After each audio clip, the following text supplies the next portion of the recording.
Olá, meu nome é Luiz, tenho 26 anos, e hoje vou compartilhar uma história que aconteceu comigo no ano passado. Na época, eu trabalhava como zelador na igreja católica matriz da minha cidade. Minhas tarefas incluíam abrir e fechar a igreja, limpar, organizar tudo para as missas, basicamente, cuidar de cada detalhe. O pagamento era ótimo, especialmente porque a igreja era grande e muito frequentada, um ponto bem conhecido na região. Como zelador, passava bastante tempo sozinho lá. Eu chegava muito cedo e só ia embora à tarde da noite. Algumas pessoas diziam que jamais conseguiriam ficar sozinhas naquele lugar, e eu entendo por quê. A igreja, sendo enorme, tinha várias áreas escuras, e a iluminação não ajudava muito a aliviar essa sensação. Às vezes, ao passar pelas imagens religiosas, eu sentia um calafrio, mas com o tempo e a rotina, acabei me acostumando e perdi aquele medo inicial. Até aquele dia, tudo parecia normal. Em uma noite comum de trabalho, eu estava finalizando a limpeza do chão da igreja, quando escutei o som de uma criança chorando. Estranhei, pois já era tarde, e eu estava prestes a fechar o local.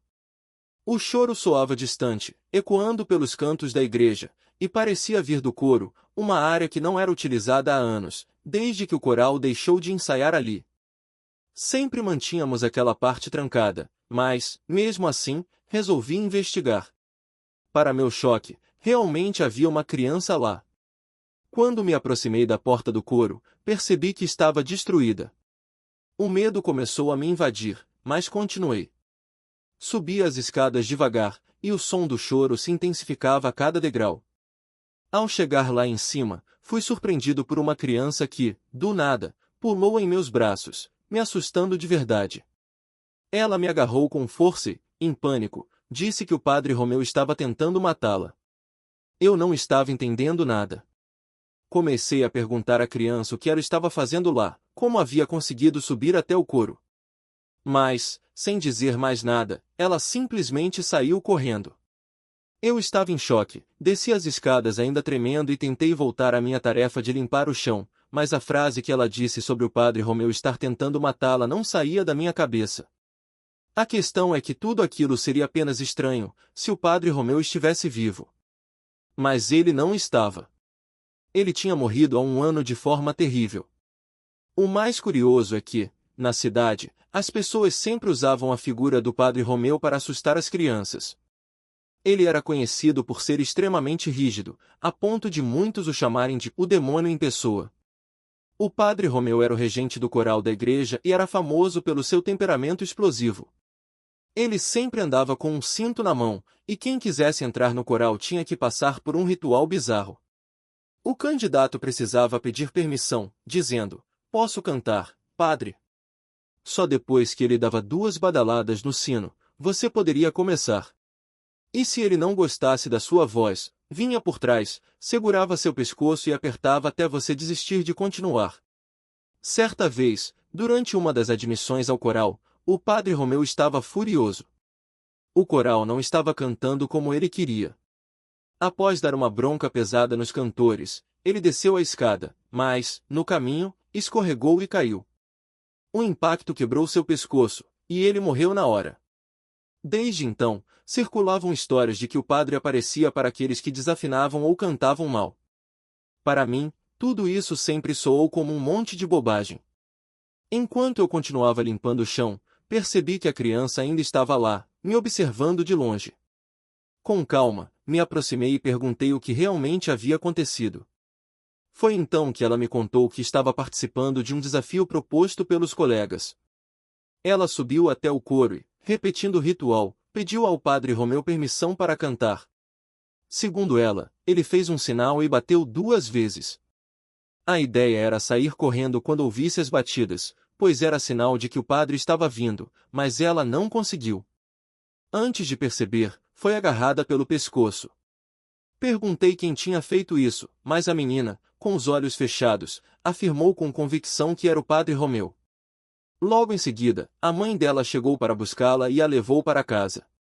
Já era quase hora de fechar a igreja, mas aquilo que a criança me contou ficou martelando na minha mente, não me deixando em paz.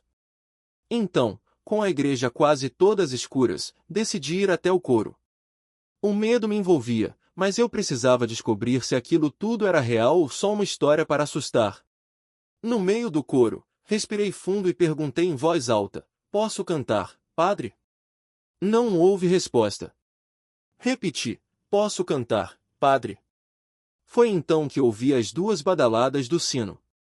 Naquele momento, meu coração disparou, e senti um vento gelado vindo das escadas e passando por mim. Quando tentei correr, fui parado por um vulto. Ele usava uma túnica preta, seu rosto era embaçado, mas os olhos eram vermelhos como fogo.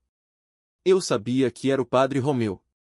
Ele se aproximou de mim e, em um movimento rápido, agarrou meu pescoço.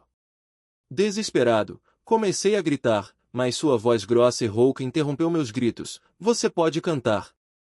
Nesse instante, o padre Carlos, o atual responsável pela igreja, que havia esquecido suas chaves, voltou para buscá-las.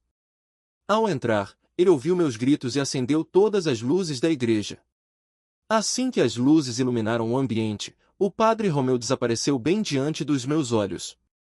Consegui me levantar, ainda em choque, e desci as escadas correndo. Encontrei o padre Carlos e contei tudo o que havia acontecido. As marcas das mãos do padre Romeu estavam visíveis no meu pescoço, queimadas na pele, e isso foi suficiente para que ele acreditasse na minha história. No dia seguinte, foi celebrada uma missa especial no coro pela alma do padre Romeu, e o local foi completamente aspergido com água benta. Se isso resolveu ou não, eu não sei dizer, porque, naquele mesmo dia, pedi demissão. Aquela experiência me traumatizou profundamente. Tanto que, hoje, eu e minha esposa somos evangélicos. Afinal, por que eu iria continuar em uma igreja onde presenciei o mal em pessoa, tanto em corpo quanto em espírito?